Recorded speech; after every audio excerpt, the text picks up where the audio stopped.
बिस्मिल्लाहिर्रहमानिर्रहीम। आज का हमारा जो लेक्चर है वो सिंपल हार्मोनिक मोशन के ऊपर दूसरा लेक्चर है। पिछले वीडियो में हमने सिंपल हार्मोनिक मोशन के बारे में एक अमूमी और एक जनरल सी बात की थी। इस दफ़ा हम ये करेंगे कि इसमें जो किताब की मिसालें हैं ना वो लेके डिस्कस करेंगे।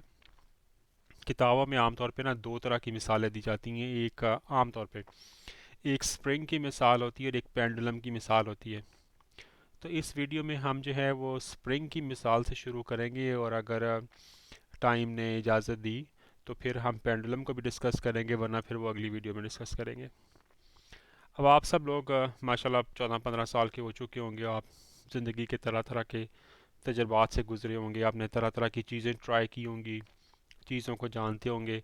आपने यकीनन स्प्रिंग्स को भी देखा होगा और उन्हें मुमकिन है ट्राई किया, उनके साथ खेला हो, उनको इस्तेमाल किया हो कुछ प्रोजेक्ट्स में, या उनको वैसे मुमकिन आपने रिपेयर किया हो, या जहाँ वो इस्तेमाल हो रहे हो वहाँ नोट किया हो कि वो कैसे इस्तेमाल होते हैं। स्प्रिंग तरह तरह की होती हैं, मगर आम तौर पे जो स्प्रिंग होते हैं ना उनमें एक इस तरह का स्प्रिंग होता है। उसका एक एंड इस साइड पे होता है और एक एंड इस साइड पे होता है। अब अगर आप इसको इसके इस तरफ से पकड़ के इधर को खींचें और इधर से पकड़ के इधर को खींचें तो आपने नोट किया होगा कि ये लंबा हो जाता है, ऐसा करके खींचा जाता।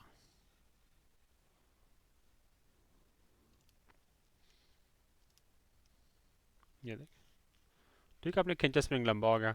और जब आप इसको जूं ही छोड़ेंगे तो क्या होगा, यानी कि इधर की जो फोर्स है वो आप लगाना बंद कर दें और उधर की भी लगाना बंद कर दें। तो ये मैं एरो लगाना भूल गया। जब आप इसे छोड़ेंगे तो स्प्रिंग वापस अपनी इस हालत में आ जाएगा। ठीक है, ये एक आपकी कॉमन ऑब्जर्वेशन होगी। इस किस्म के जो स्प्रिंग्स होते हैं हम उन्हें कहते हैं tension coil springs. Tension coil spring, यानी कि उन्हें टेंशन दी जाती है, खींचा जाता है दोनों तरफ, इसलिए उन्हें टेंशन कॉइल स्प्रिंग्स भी कहते हैं। मैं सोच रहा था कि आपको एक छोटी सी वीडियो भी दिखा दूं जिसमें ये बता दूं कि ये मतलब बनाने के यकीनन बहुत सारे तरीके होंगे। इस वीडियो में ना बंदा उसको बनाते हुए दिखाता है कि इसे तार से कॉइल से कैसे बनाते हैं और बाद में उसको दोनों तरफ से खींचता है, तो आप देखेंगे कि वो वाकई वापस आता है। जस्ट इन केस आप में से किसी की ऑब्जर्वेशन ना हो कि स्प्रिंग कैसे काम करता है, वापस आता है नहीं आता, मुमकिन है ऐसे लोग हों, तो उनकी एक तरह से वो मतलब उनके लिए बेहतर साबित होगा। तो मैं आपको एक वीडियो दिखाता हूँ। यूट्यूब चैनल का नाम है टॉम्स टेक्निक्स और वीडियो का अपना टाइटल है how to wind a coil spring on the metal lathe. ये टॉप लेफ्ट साइड पे वीडियो के लिखा हुआ। इसमें उसने तार को इस लेथ मशीन पे बांध दिया, वो लेथ मशीन को घुमाएगा तो स्प्रिंग बन जाएगा। देखें,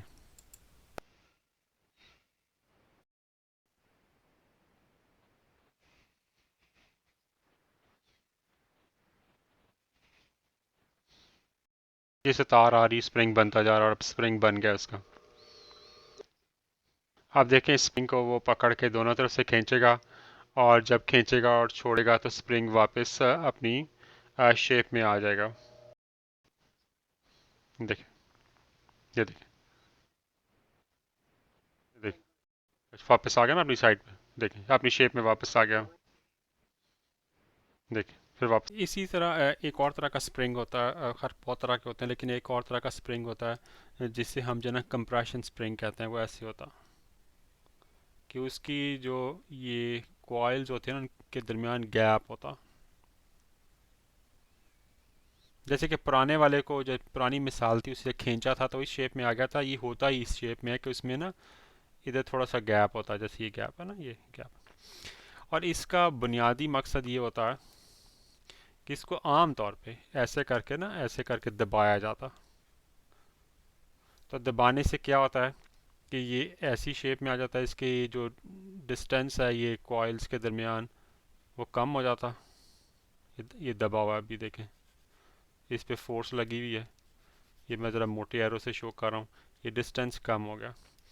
और जो ही इसके ऊपर से ये फोर्स हटाएंगे ये दोबारा अपनी ओरिजिनल शेप में आ जाएगा, ये जैसे पहले था। ठीक है, इसे हम कहते हैं कंप्रेशन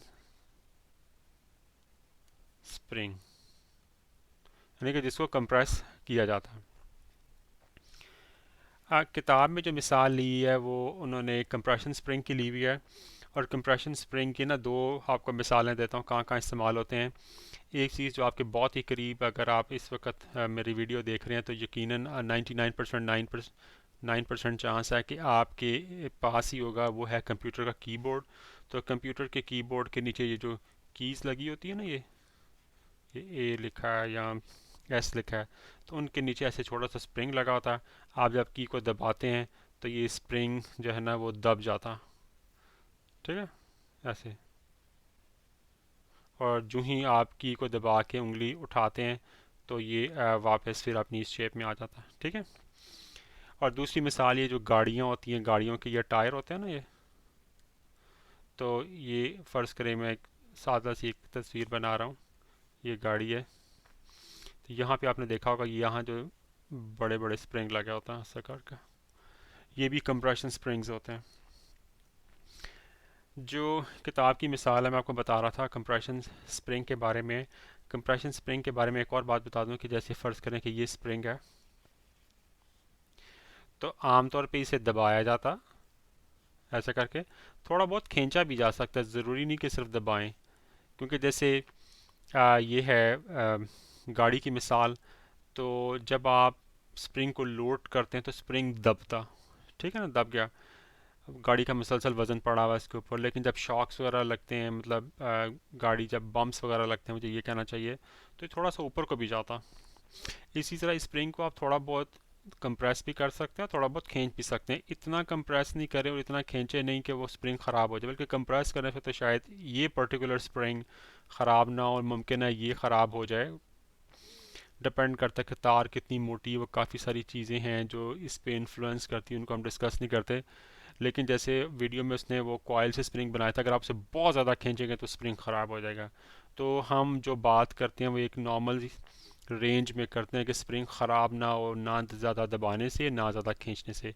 ये जहन में रखिएगा, ठीक है। अब हम ये करते हैं कि किताब की मिसाल के ऊपर जंप करते हैं और देखेंगे कि वो किताब में स्प्रिंग से आ, मतलब क्या नतीजा अख्ज़ करना चाह रहे हैं, और वो कैसे सिंपल हार्मोनिक मोशन को इससे रिलेट करते हैं। और कोई फार्मूला वगैरह या कोई ऐसी चीज़ उन्होंने एक्सप्लेन की है तो हम उसके बारे में बात करते हैं। किताब में जो स्प्रिंग लिया गया ना वो है कंप्रेशन कॉइल के ज़्यादा करीब है, यानी कि वो ऐसा है कि जिसमें ना ऐसे गैप है, ये गैप है इसमें। ठीक है। अच्छा, अब हम अपने काम को आसान बनाने के लिए ना इस स्प्रिंग को एक तरफ इधर दीवार से बांध देते हैं या किसी चीज़ से बांध देते हैं। उसका आसानी ये होगी कि फिर हम एक तरफ से उसको खींचेंगे, दबाएंगे, जो भी करेंगे, तो हमारे लिए फिर उसको आसान होगा डिस्कस करना। ठीक है, फिक्स कर दिया गया है इसे इस साइड से। अब अगर मैं इस स्प्रिंग को इस साइड पे खींचूंगा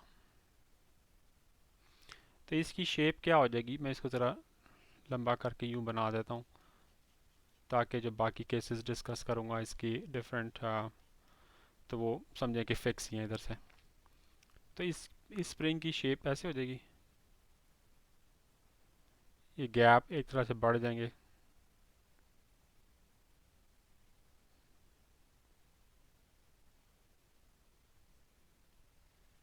ठीक है, या आपने एक तरह से फोर्स लगाई, इधर को खींचा ऐसे। और जब मैं इसको छोड़ूंगा तो क्या होगा कि ये स्प्रिंग वापस आएगा।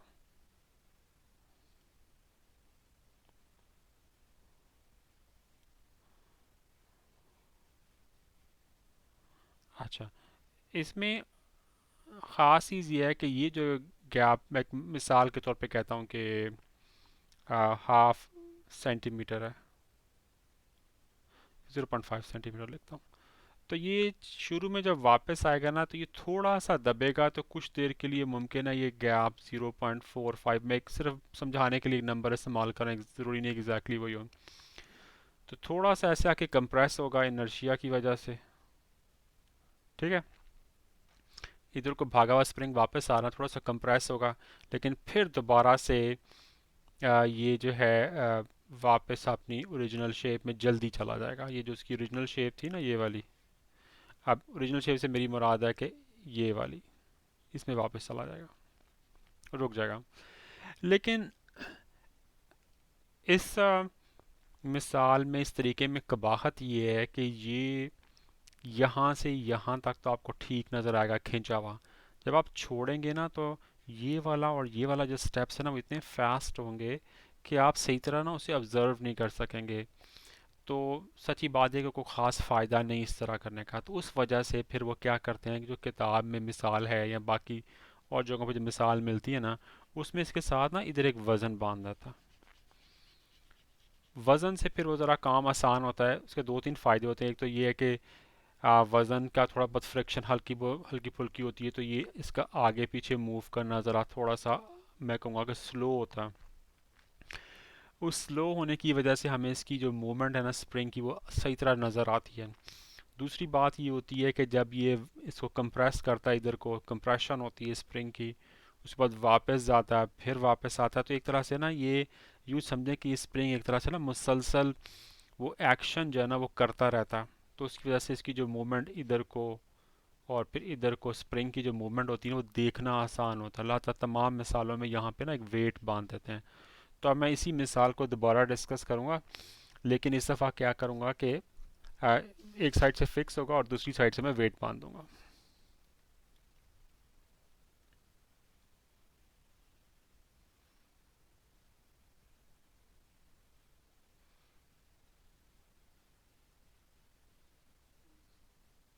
ये मैंने यहाँ पे वेट बांध दिया।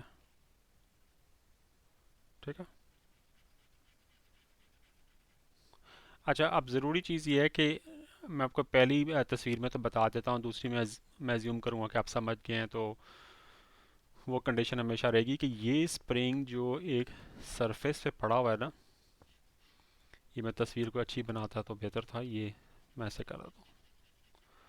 तो ये जो सरफेस है ना, ये फ्रिक्शन लेस सरफेस है। काम को आसान बनाने के लिए आइडियल केस जब डिस्कस करते हैं ना, तो हम कहते हैं ये फ्रिक्शनलेस सरफेस है, तकरीबन फ्रिक्शनलेस है ऐसे कह लें, ताकि स्प्रिंग, सॉरी, ये जो है वेट ज़मीन के साथ इतनी ज़्यादा फ्रिक्शन ना हो कि जो चीज़ हम ऑब्ज़र्व करना चाह रहे हैं वो हो ना सके। तो इसलिए एज्यूम करते हैं कि ये फ्रिक्शनलेस सरफेस है। ठीक है, ये ज़हन में रखिएगा। मैं जब आपको ये सारी मिसाल समझा लूँगा ना, तो फिर आपको एक वीडियो भी दिखाऊँगा कि वो कैसे वो फ्रिक्शनलेस सरफेस बनाते हैं, तो आपके लिए फिर मतलब समझना आसान हो जाएगा, आपका कॉन्सेप्ट ज़रा ज़्यादा क्लियर हो जाएगा। अब ये कि मैं इस स्टेप में ना इस स्प्रिंग को इधर को खींचता हूँ, फोर्स लगाता हूँ थोड़ी सी। उसके नतीजे में क्या होगा कि ये जो स्प्रिंग है ना, मैं ये बनाऊंगा नहीं, सरफेस से जूम करें कि उसी के बारे में बात हो चुकी है, आपको क्लियर भी हो चुका है। ये वेट मैं थोड़ा सा खींचता हूँ, मैं इसको ज़रा इधर ले आता हूँ। थोड़ी सी टेक्निकल सी मैं गलती कर बैठा हूँ कि यहाँ से यहाँ तक जितना फासला ना, मुझे वेट को भी उतना ही रखना चाहिए इस कोने से स्प्रिंग के। मैं ऐसा करता हूँ कि दोबारा बनाता हूँ ताकि क्लैरिटी ज़रा बरकरार रहे। तो जी मैंने इसको खींचा,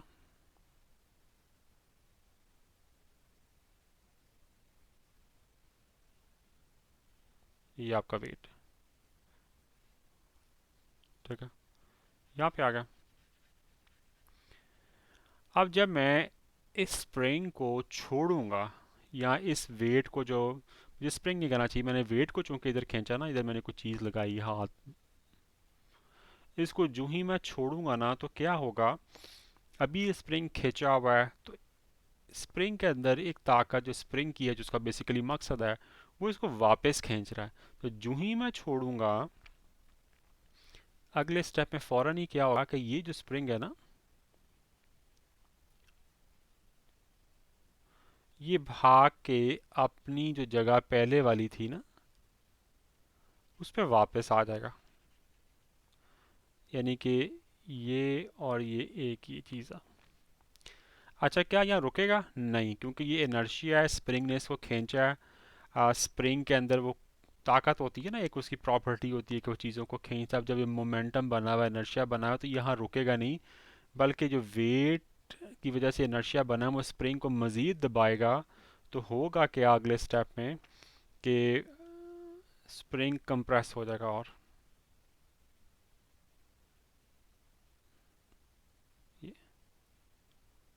वेट जो है वो इधर आ जाएगा।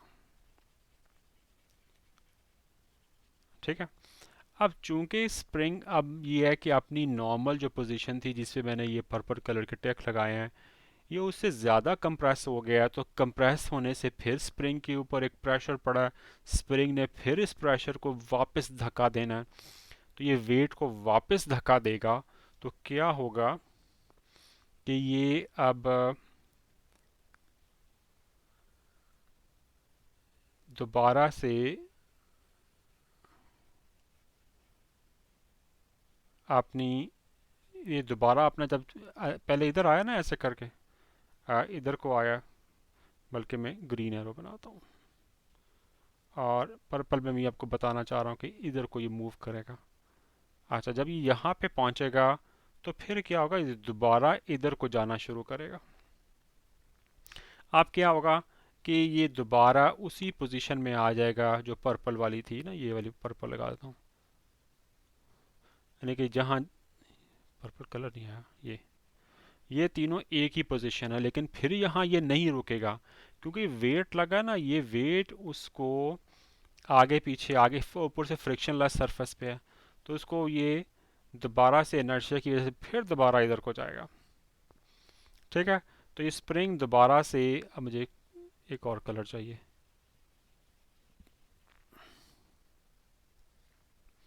इधर को आ जाएगा, आगे को निकल जाएगा यहाँ पे।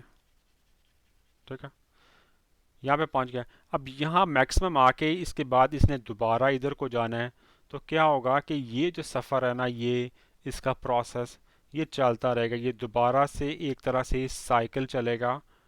तो ये साइकिल यहाँ से, ये वही वाला साइकिल है ना, ये वाला, ये साइकिल दोबारा से चलना शुरू हो जाएगा। मैं ऐसे करके एक एरो से बना देता हूँ कि ये जो ना साइकिल, ये वाला यहाँ से लेके ये और इधर से ये साइकिल दोबारा चलता जाएगा।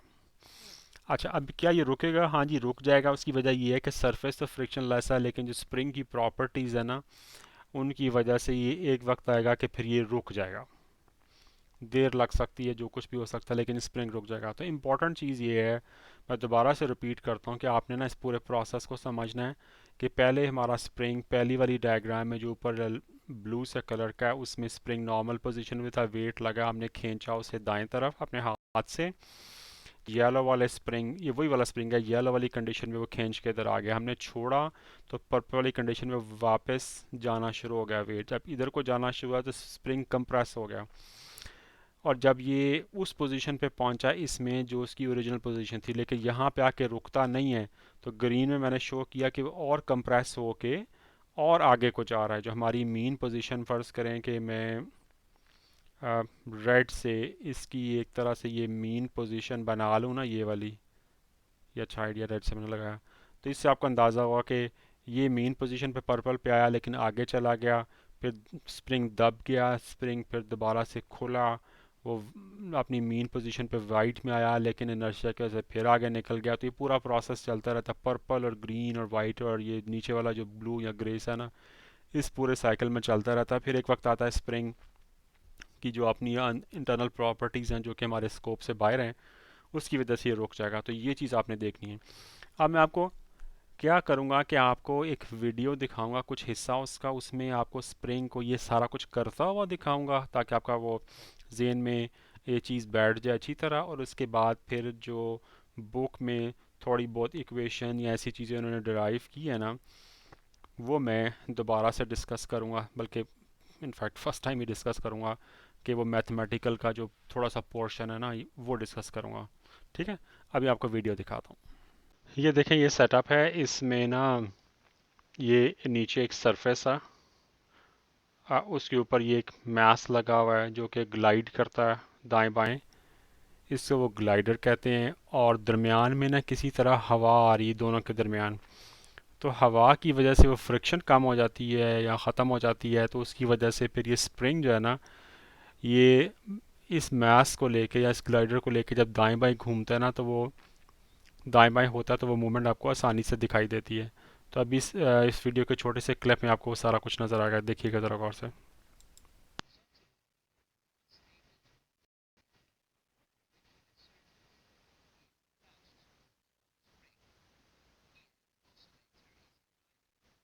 ये ये देखें, ये वो इक्विपमेंट है जिससे वो हवा आ रही है और वो उस सरफेस के नीचे से निकल रही होगी, तो ग्लाइडर जो है उसके ऊपर फिर वो दाएं बाएं स्प्रिंग से घूमता। ये देखें, हवा मोस्ट प्रॉब्ली ये जो नीचे वाली सरफेस है ना, इसके अंदर वो छोटे छोटे सुराख होंगे जहाँ से हवा निकलती है, और ये चीज़ फिर उसके ऊपर आसानी से दाएं बाएं फ्रिक्शनलेस सरफेस की तरह बन के, तो ये चीज़ नीचे वाली सरफेस है बस फ्रिक्शनलेस सरफेस बन जाती है, तो ऊपर वाली चीज़ फिर दाएं बाएं आसानी से घूमती है।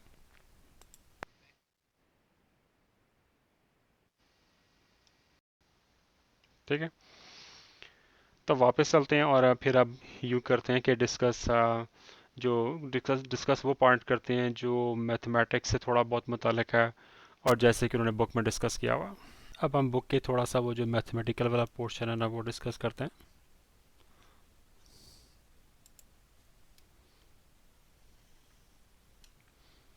ज़्यादा मुश्किल नहीं, बहुत ही सीधी सादी बात है।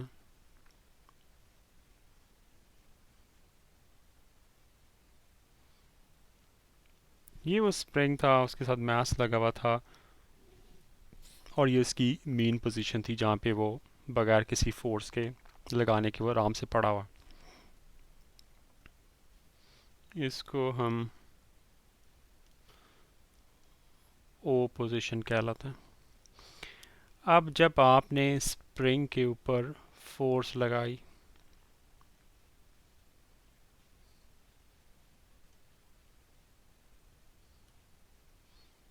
बल्कि मास को खींचा, मुझे यूँ करना चाहिए, ये यहाँ पे आ गया।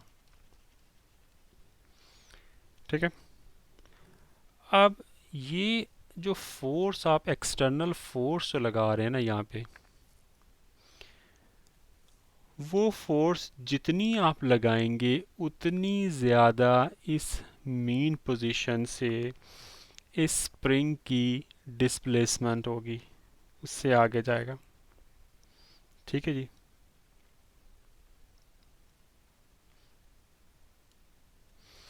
कि जितनी फोर्स लगाएंगे ये उतना ही, ये इधर से मैं अगर मैं कैलकुलेट कर रहा हूँ, मेजर कर रहा हूँ, ये देखिए ये वाला हिस्सा, तो ये वाला हिस्सा मास का उतना ही आगे, जितनी मैं और लगाऊंगा तो ये और आगे चला जाएगा। तो अब ज़्यादा नहीं लगाना कि स्प्रिंग टूट ही ना जाए, तो हम एक ख़ास रेंज के अंदर अंदर बात करते हैं। तो ये जो फोर्स मैं लगा रहा हूँ, ये डायरेक्टली प्रोपोर्शनल है किस चीज़ से, एक्स के, कि जितना मैं खींचता हूँ उतना एक्स होता, कम खींचूंगा तो कम एक्स होगा।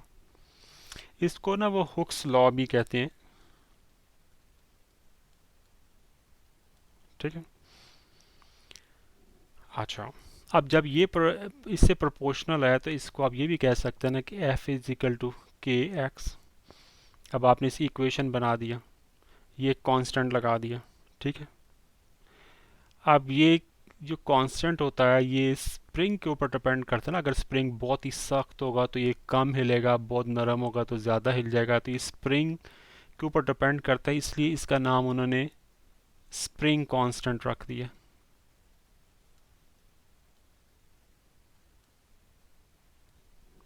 ठीक है जी, अगर मैं कहूँ के की वैल्यू निकालें तो आप बड़ी आसानी से निकाल देते हैं कि एफ ओवर एक्स, कोई ख़ास इसमें बात नहीं। ठीक है, अच्छा, अब जब आप इसको छोड़ेंगे तो ये जो फोर्स आपने लगाई वो असल में इस पूरे सिस्टम के अंदर ये ना एक तरह से स्टोर हो चुकी है। अब जब ये यहाँ से छोड़ेंगे और ये वापसी का सफ़र शुरू करेगा ना इधर का, तो वो जो फोर्स होगी जो इसको वापस लेके जाएगी वो क्या होगी, वो भी तो यही होगी ना, एफ इज़ इक्वल टू इस इक्वेशन से मैं ला रहा हूँ के एक्स। लेकिन इस दफ़ा ख़ास बात ये है कि चूँकि डायरेक्शन बदल गई है, पहले मूवमेंट जो थी वो इस डायरेक्शन में थी, अब मूवमेंट इस येलो एरो के थ्रू, या मैं रेड एक और लगा के बताता हूँ, अब इस डायरेक्शन में जब इसे छोड़ूंगा इधर को जाएगा ना, तो ये नेगेटिव वैल्यू सिर्फ और सिर्फ उल्टी डायरेक्शन को शो करने के लिए लगा रहे हैं, इसके अलावा उसमें कोई ख़ास बात नहीं। ठीक है, अच्छा जी। अब आपको बाकी तो सारा वो पहले समझ आ चुका ना कि बार बार एक साइकिल चलता रहेगा। अब जब ये फोर्स इस पे लगेगी और ये लेफ़्ट साइड पे बाएं तरफ जाना शुरू होगा, तो क्या होगा कि एक एक्सेलरेशन पैदा होगी। तो एक्सेलरेशन का जो फार्मूला है वो क्या है कि acceleration is equal to force over m. ऐसे ही होता है ना, एक्सेलरेशन का फार्मूला आपने पिछली जमातों में पढ़ा होगा। अब फोर्स क्या है इधर, माइनस के एक्स, और नीचे एम आ गया। अब इसके अंदर ये चीज़ें तो कांस्टेंट है ना, के भी कांस्टेंट है, मास भी तब्दील नहीं हो रहा, वो भी एक कांस्टेंट है, और नेगेटिव तो वैसे ही वो डायरेक्शन बता रहा है। तो इससे क्या साबित हुआ कि जो एक्सेलरेशन है, अब इसको मद्देनज़र रखिएगा कि जब आप f is equal to k x था तो वो कहाँ से आया था, यहाँ से आया था ना कि f, इससे हम नतीजा निकालते थे कि अगर f is equal to k x है तो k कांस्टेंट है, तो f प्रोपोर्शनल x के। तो यही चीज़ मैं जब इधर लिखता हूँ, मैं इसको ज़रा आसान करके लिख देता हूँ, कांस्टेंट x। इससे क्या मतलब है कि a is proportional to minus x. यहाँ माइनस का साइन अगेन सिर्फ और सिर्फ डायरेक्शन बताने के लिए कि वो उल्टी डायरेक्शन है पहले की निस्बत, यानी कि स्प्रिंग जो है ना अब वो इधर को जाना शुरू हुआ। तो इस चीज़ से ये साबित होता है ना कि जो एक्सेलरेशन होगी वो क्या होगी कि प्रोपोर्शनल होगी एक्स के, यानी कि जितना ज़्यादा ये स्प्रिंग दूर आया होगा। अब मैं आपको एक एक और डायग्राम बना के बता देता हूँ फ़र्क। फ़र्ज़ करें कि वेट यहाँ पे है, इसमें ये एक्स बहुत बड़ा है, तो इस केस में जब आप मास को छोड़ेंगे तो ये जिस, मैं स्पीड का लफ्ज़ नहीं इस्तेमाल कर रहा, जहन में रखिएगा कि स्पीड और एक्सेलरेशन में फ़र्क होता है। तो इस केस में एक्सेलरेशन ज़्यादा होगी बनिस्बत इस केस के। यार मैंने थोड़ा कम मोटा बनाया सिर्फ बताने के लिए कि फ़र्क है दोनों में, दोनों की वैल्यूज़ में। उसकी क्या वजह है कि यहाँ पे आपने स्प्रिंग को ज़्यादा खींचा। कॉमन सेंस की बात है, आप इतने इसमें कंफ्यूज ना, कॉमन सेंस की बात है कि जितना स्प्रिंग को खींचेंगे उतनी आपको खुद भी ताकत लगानी पड़ेगी। वो ताकत या वो फोर्स आपकी स्प्रिंग के सिस्टम में स्टोर हो जाएगी, और जितना खींचा होगा उतनी तेज़ी से भाग के वापस आएगा। हल्का सा खींचेंगे तो वो आराम से जाएगा, तेज़ी से खींचेंगे तो वो ज़ोर से जाएगा। बस ये बात है, ये याद रखने वाली बात है। तो कोई ख़ास मैथमेटिक्स इसमें नहीं था, सीधी सादी बातें थी। और बुक में उन्होंने ये भी बताया हुआ है कि जो टाइम पीरियड को डिस्कस किया है कि इसका जो टाइम पीरियड है वो 2 पाई एम ओवर के एक फार्मूला है।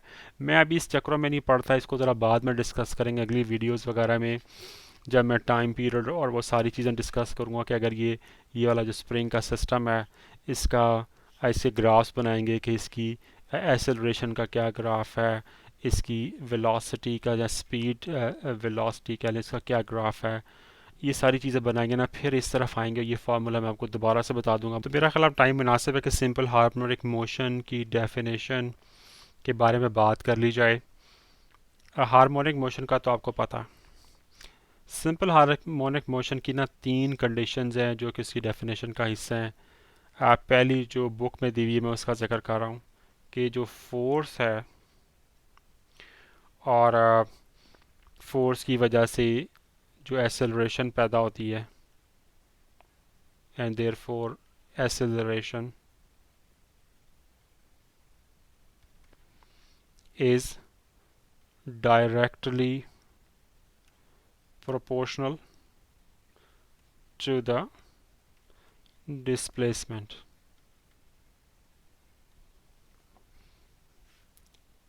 and directed towards the center, centre से मुराद है कि मीन पोजीशन, इसको इक्विलिब्रियम पोजीशन भी कहते हैं बाज़ जगहों पे। ये देखें कि जो फोर्स है वो डायरेक्टली पर फोर्स और एसेलरेशन, ये एसेलरेशन और ये फोर्स डायरेक्ट, ये देखें दोनों चीज़ें डायरेक्टली प्रोपोर्शनल हैं एक्स के, यानी कि जितनी ज़्यादा ये एक्स बेसिकली डिस्प्लेसमेंट है, जितनी ज़्यादा डिस्प्लेसमेंट होती है उतनी ज़्यादा फोर्स भी होती है और उतनी ज़्यादा एसेलरेशन भी होती है। और ये देखें कि ये जो एसेलरेशन है ये बेसिकली किधर को जा रही है, कि कोशिश कर रही है मीन पोजीशन की तरफ जाने की। इसकी मीन पोजीशन क्या है, ये तो एसेलरेशन इसको मीन पोजीशन की तरफ लेके जाने जा रही है। ये भी जो फोर्स है ये और ये फोर्स एक ही है ना, कि इधर जो स्टोर हो गई थी इसके अंदर, ये सॉरी ये वाला जो लगाई थी वो स्टोर होगी। तो ये फोर्स और ये एसेलरेशन इसको मीन पोजीशन की तरफ लेके जाना चाह रही है। ठीक है, ये कि force and therefore acceleration is directly proportional to the displacement and directed towards the center या mean position equilibrium position। और ये बुक में इसका जिक्र हुआ है लेकिन उसके अंदर अंडरस्टूड ये है, जिसको मैं अब लिख देता हूँ ताकि वो दोबारा से ताज़ा भी हो जाए और जहन में भी आ जाए, कि जो मोशन है ना ये स्ट्रेट लाइन में होनी चाहिए। ये स्प्रिंग की मोशन क्या थी, ये स्ट्रेट लाइन में मोशन थी ना, ऐसे इधर को और इधर को जो जा रहा था। इवन के वर्टिकल स्प्रिंग भी होगा तो स्ट्रेट लाइन में है। उसकी क्या वजह है कि हार्मोनिक मोशन में क्या होता है कि एक सेंटर या एक मीन पोजीशन होती है, उसकी आप आगे पीछे जाते हैं ना ऐसे करके। ये थोड़ी होता है कि ये मीन पोजीशन है तो आप ऐसे करके और फिर ऐसे करके, ऐसे तो नहीं जाते ना, बस इसके आप आगे पीछे आगे पीछे आगे पीछे ऐसे ऐसे मूव करते हैं, तो इसलिए स्ट्रेट लाइन में होना ज़रूरी है। और दूसरी कंडीशन अभी मैंने इसका जिक्र किया लेकिन लिख देता हूँ कि motion is symmetrical about a center point, centre point equilibrium point, के ये जो मोशन होती है एक सेंटर पॉइंट के इर्द गिर्द होती है, आगे पीछे इसके अबाउट होती है। जैसा कि स्प्रिंग जो था उसकी जो भी मीन पोजीशन थी ये वाली, ठीक है ना, वो तो आगे जाए इधर को, या बाद में आप वो जब इसको खींचा लंबा हो गया इसको इधर लेके आ रहा है, जब ये कंप्रेस हो जाएगा बाद में ये इधर को आने की कोशिश करेगा। तो सारी जो चीज़ें हैं ना वो कहानी ये मीन पोजीशन के इर्द गिर्द है, क्योंकि हार्मोनिक मोशन की ये डेफिनेशन के अंदर ये है कि हार्मोनिक मोशन एक मीन पोजीशन या सेंटर पोजीशन के गिर्द होती है। तो आपको इसकी डेफिनेशन भी आ गई, बुक का भी सारा कुछ हो गया। अब जो है हाँ अगली वीडियो में ना डिस्कस करेंगे कि ज़्यादा डिटेल से कि इसकी जो वेव फॉर्म्स वगैरह क्या होंगी, कि ये जो सिस्टम है चाहे हॉरिजेंटल हो, बाज़ जगहों पे आपको ये वर्टिकल सिस्टम भी मिलता है, ठीक है, हॉरिजेंटल या वर्टिकल। तो इनकी जो वेव फॉर्म्स होंगी वो डिस्कस करेंगे कि एक्सेलरेशन की और वेलोसिटी की क्या वेव फॉर्म्स होंगी, और इस सिस्टम के तहत जिसमें वर्टिकल है हम ये सारी जो equations F is equal to k x वगैरह ना वो दोबारा से ड्राइव करेंगे इंशाल्लाह। अस्सलाम वालेकुम।